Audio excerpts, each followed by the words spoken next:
friends and families, brothers and sisters in the raw. Rks Guyana Free Media.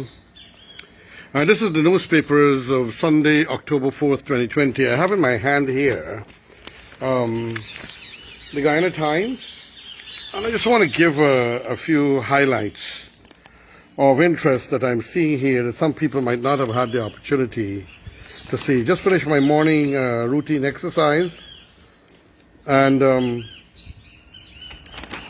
just looking at some headlines, I observe here that Dr. Shamdev Prasad proceeds on pre-retirement leave. It is in a way sad that when a man truly is ready in our country, that they are retired. Now, I think our government should have a system by where people can make a choice if they want to stay on. I know one of the ways of these retirement were created to give other people opportunities. And his position as Chief Medical Officer is being taken over by Dr. Narayan Singh as the new Chief Medical Officer. Not a good man. Dr. Shamdev Prasad is technically a hero of this country and truly understands medicine and the administration of medicine, and is a true professional. I don't think anyone in this country has any misgivings about the man. So I want to take the opportunity to say people should be given an opportunity to make a choice whether they want to stay on or not. Or what normally happens, sometimes they are employed on contract, and I've noticed that in several government departments. Why also people like the police force and so on, at 55 they can retire, I gather is because they can start a new career. What they have missed being public servants, because public service is not usually the best and the highest paid. Some cases might be, but it gives them a chance to start a new career or to go into private practice in that case. Policemen to enter into the security industry and as consultant in other industries, gold mining and so on. So look, I want to wish Dr. Shamdev Prasad all the best, good life, and I know you will do well. You're still a young man. You have so much more to give to your country and to the world, as we must welcome Dr. Narayan Singh and wish him well and hope that he prospers well. I see also on page 3, Payara production license superior to APNU AFC approved Lisa 1 and 2. Yes, and he goes on to give several reasons. One is to get rid of the produced poisonous water that was being dumped into the ocean. By God, I can't believe for money and business that responsible international company would destroy the womb that we all live on. Yes, imagine they would destroy that womb, the earth, and the source of water. The Quran and the holy books tell us, the Quran tells us that all life comes from water. All of us originated from water. And so to destroy that womb, it's like a baby in the womb of the mother, and then you go to destroy that womb. That is where the terror and the pain is. So that has been a new part of the agreement. Some people want to hear about money. Money is good, but environment is more important. He says the cost estimates. Another provision in the Payara agreement is the requirement for Exxon to submit its development and operating cost estimates for the Payara field within 90 days from the date of the license. In addition, Exxon has to submit a breakdown of actual operating costs for the first year of the Liza Phase 1 field, which began producing oil last year. This must be done within 180 days of the Payara license being issued. According to Jagdev, such clear requirements for Exxon to submit its costs were lacking in the Liza production license. So these are good things. Flaring, we know about that flaring, that light they put on top, in which millions of gallons of gas, which could power vehicles and generating plant and make life so easy, are being burnt away, destroying the environment. And then when fined, Exxon doesn't want to pay. So another major difference is the prohibition of routine flaring, which has negative effects on the environment. Jagdev noticed that while some have contended that Exxon has wiggle room to flare gas during its startup, in reality that wiggle room is no more than 60 days. That's to give them a chance to settle themselves. He explained that after those 90 days, Exxon can face fines from the Environmental Protection Agency for flaring that does not fall under special circumstances. According to Jagdev, this is a vast improvement from the Liza production license that the former APNO AFC government issued to Exxon, where routine flaring was not prohibited. So this is another good thing of the license. So there are many things, according to him, according to President Jagdev, the comparison with the Payara license and the license for Liza Field 1, 2, and 3 will show that the People's Progressive Party were able to secure far improved terms compared to the now opposition. All right, well, you know, we always know that the current government always like to show down the opposition. And it says again, in Exxon's case, it has been dumping that produced water in the Starbuck block, touching off more criticism from industry stakeholders. While Exxon has said the water is treated and has no environmental impact, EPA has called for Exxon to re-inject the water. And I completely encourage that, because we have our life, our marine. If those things are poisoned, it could affect us. It could have certain effects on our evolution that we consume, and could change our bodies and our ability to even produce children. According to Jagdev, there are a number of considerations before deciding to inject produced water. One such consideration includes the cost for reconfiguring the floating production and storage flotation vessel. Indeed, the license speaks to Exxon updating the base design of its project to include space for produced water injection equipment. So this water injection, see, water is life. And I just wanted to give you a little idea as to the latest that's there. The Ponzi scheme couple, that Cuban gentleman who came in Guyana and were taking so much of money. Some people say it was very profitable. Well, God bless them. But in the end, it's always the last users and contributors and partners who suffer. Ponzi scheme couple to repay investors from October 12th will be refunding only the capital, not profit. But if you made profit, brother, you need to give them some. Cuban national Yuri Garcia Dominique and his Guyanese wife Atika Ismail, who are accused of running a Ponzi scheme, are expected to repay about 17,000 persons over 200 million beginning October 12th. On Saturday, attorney for the couple who was released on over $30 million bail, Dexter Todd, said that the couple is working to have all funds refunded. That's good. Meanwhile, Dominic, who was present at the press conference hosted by Todd, said the payments will be done following strict COVID-19 guidelines. Given the large number of persons that will have to be repaid, he acknowledged that a bank account was also set up at the Demerara Bank through the government to facilitate payments. Meanwhile, Todd said that those persons who invested in the company will only be refunded the investment capital and not the profit. So I think I have made my point, dear friends and families, ladies and gentlemen. I don't need to read the entire article. It is sad that the Parika Backdam residents still not able to access potable water. That's a very long article. And that they have to spend thousands monthly to acquire and buy water. And most of these people are what? They're farmers, you know, and sometimes peasant farmers. The World Health Organization estimates that just over 700 million people are without access to potable water, making them more prone to contracting waterborne diseases. They're talking internationally.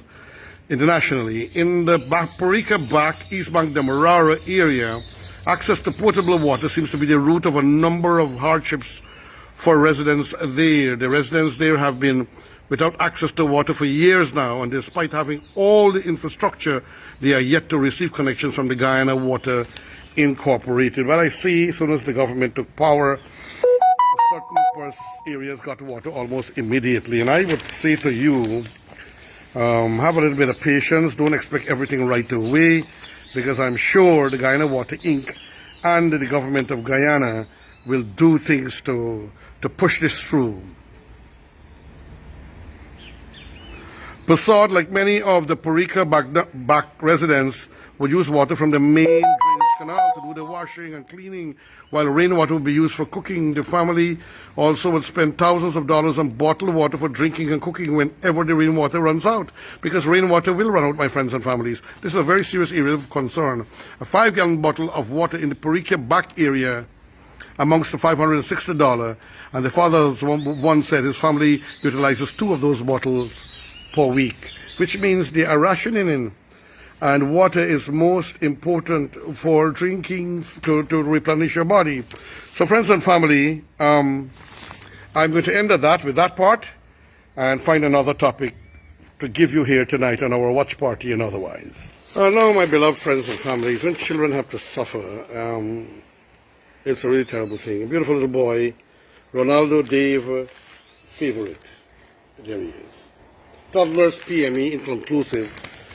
Police yet to find uncle. Post-mortem examination performed on the body of 2-year-old Ronaldo Dave Favorite of Seafield Sophia, Greater Georgetown, who died after consuming milk laid with drugs, was inconclusive. According to the commander, samples were taken from the child's body for testing to determine the cause of death. However, McBean noted that now that the PME has been completed, further investigation into the child's death will continue. He also added that investigators are still to locate the child's uncle for questioning. In relation to the death, Favorite succumbed at the Georgetown Public Hospital on September 25th, almost 3 weeks after he reportedly consumed milk laced with methamphetamine, also referred to as Molly. Oh my God. Is it possible the adult was drinking this and mixing it, like how some people mix alcohol in tea and coffee?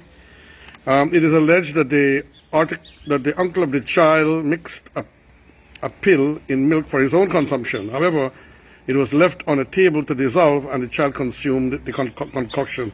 Police have since said that the child fell sick, was rushed to the hospital in an unresponsive state. It was then the doctors discovered the presence of methamphetamine in his system. He was treated and discharged, but later readmitted. Oh my God. You know, this is what is not intentional, but what a horrific thing. You know, he could have put it up his fridge if he wanted. Favorite was left in the care of his relatives after his mother died on August 23rd. God, my God.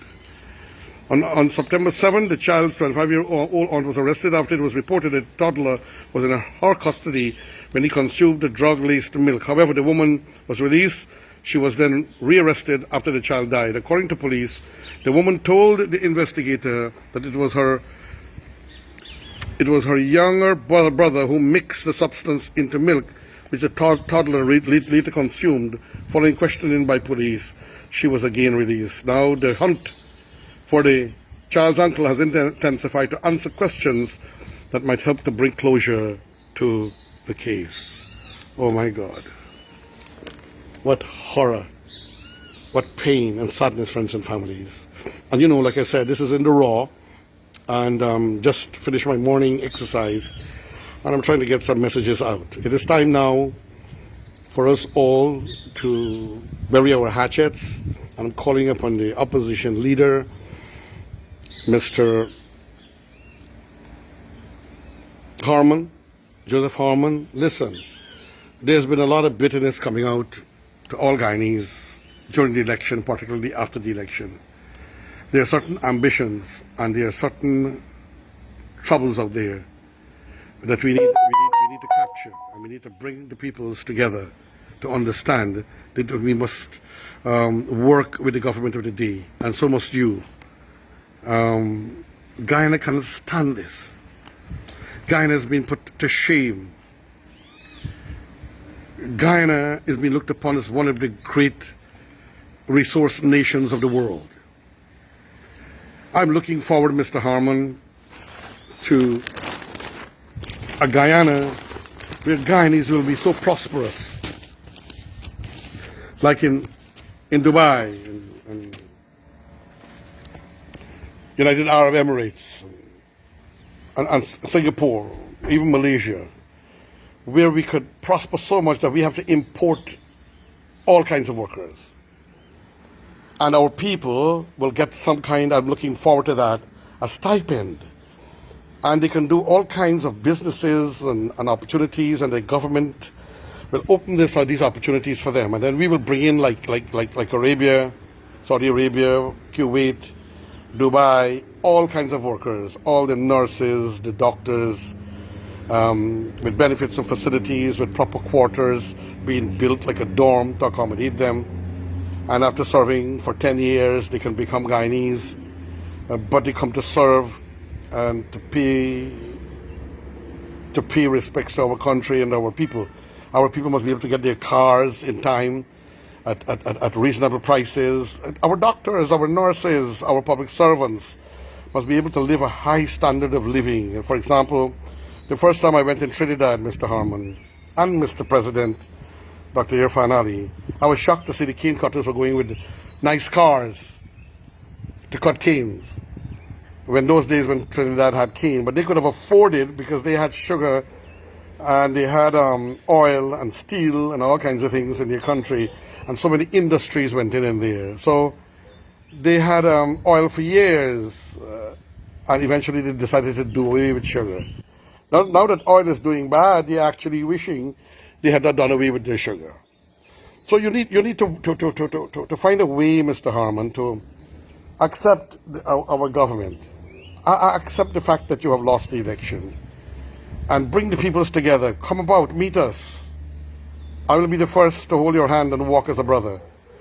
But once you're going to call for national strike, once you're going to call for the destruction of our economy, once you will put out feelers to cause people to misbehave and hurt a particular set of people, you will not have a friend in me and in most Guyanese, maybe in the few who would tolerate that.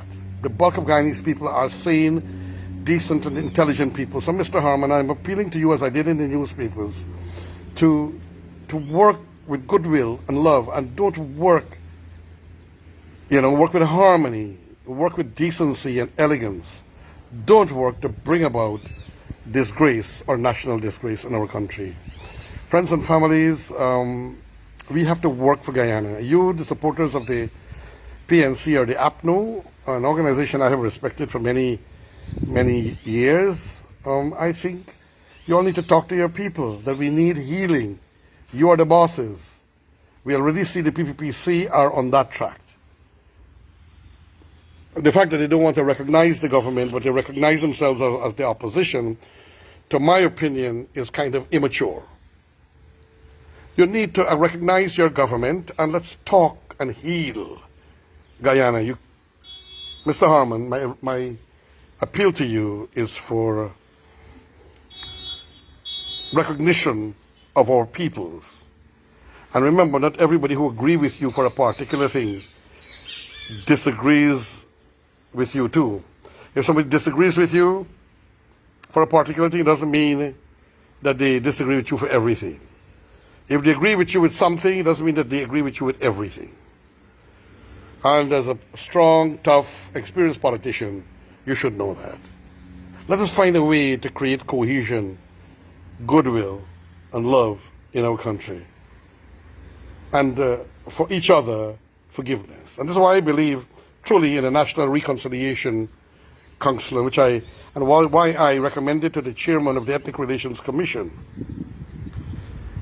to try to foster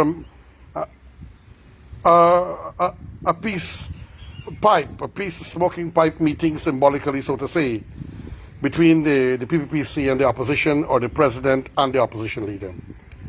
Again, the president might say, how can I talk to this man even then, unless the man recognizes me as president and recognizes this government as the elected body by the people to save Guyana, with the opposition working to save Guyana, and that his party, Dr. Irfan Ali's party, were elected to rule the country. And together they can save this country and develop that nexus, that respect, to form a national government, a shared governance. But you have to have respect. How can you have someone that don't recognize you in a shared governance and he's trying to sabotage you? How can you work to change the constitution and he's using that constitution to destroy you? This is an appeal to the people of conscience out there of both political entities. We need peace, goodwill, love, harmony, justice, fairness. And a little message to the government is to watch out for those people who are still in positions that could do things to sabotage and destroy your government. I'm not saying to fire them. I'm saying to redeploy, reposition. Everybody has a right to living. Everybody have the right to survival in decency and in respect.